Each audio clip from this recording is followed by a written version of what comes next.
മോലാളി വിശക്കുന്നുണ്ടല്ലോ. എന്നാൽ ഒരു special omelette ഉണ്ടാക്കി പോരട്ടെ. എന്നാൽ ഞാൻ തന്നെ ഉണ്ടാക്കാം. ഒരു മുട്ട ഇടുക, പിന്നെ തക്കാളി വേണ്ടേ? തക്കാളി ഉണ്ടല്ലോ. തക്കാളി എടുത്തിട്ട് പിന്നെ സവാള അതിൽ ആദ്യമായിട്ട് കുനുകുനന്നരിയുക.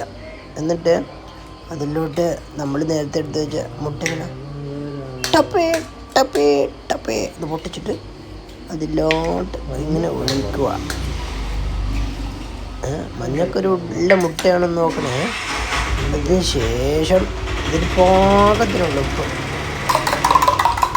പൊടിയപ്പം ഇങ്ങനെ ഇട്ടിട്ട്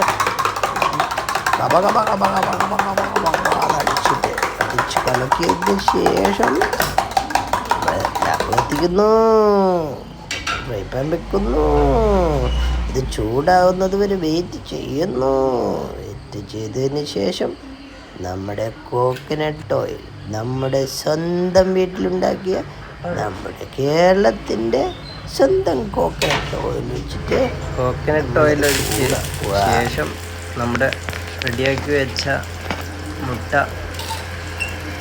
ഫ്രൈ പാനിലോട്ട് ഒഴിച്ചതിന് ശേഷം ഇങ്ങനെ എല്ലാ ഭാഗത്തേക്കും എത്തിച്ചേരാൻ വേണ്ടിയിട്ട് അങ്ങോട്ടും ഇങ്ങോട്ടും ഇങ്ങനെ വൈബ്രേറ്റർ വെച്ച് ഇളക്കുന്നത് പോലെ ഇങ്ങനെ ഇളക്കി കൊടുക്കുക. ഇളക്കി കൊടുക്കുമ്പോൾ എന്താ സംഭവിക്കുക? ഒരു ഭാഗം നല്ല വേവായി തുടങ്ങും. അപ്പോൾ സ്പൂൺ വെച്ചിട്ട് പ്രസ് ചെയ്തിട്ട് ഇങ്ങനെ എല്ലാ ഭാഗത്തേക്കും അലക്കി ലാമ്പി കൊടുക്കുക. അതിന് ശേഷമാണ് മോനെ ഒരു തിരിച്ചിടൽ ചടങ്ങുണ്ട്. അപ്പോൾ ഈ തിരിച്ചിടൽ ചടങ്ങ് എന്ന് പറഞ്ഞാൽ ഒന്നൊന്നര ചടങ്ങ്.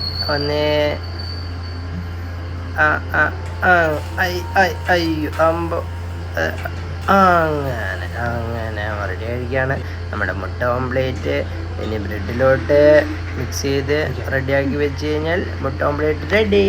Subscribe channel.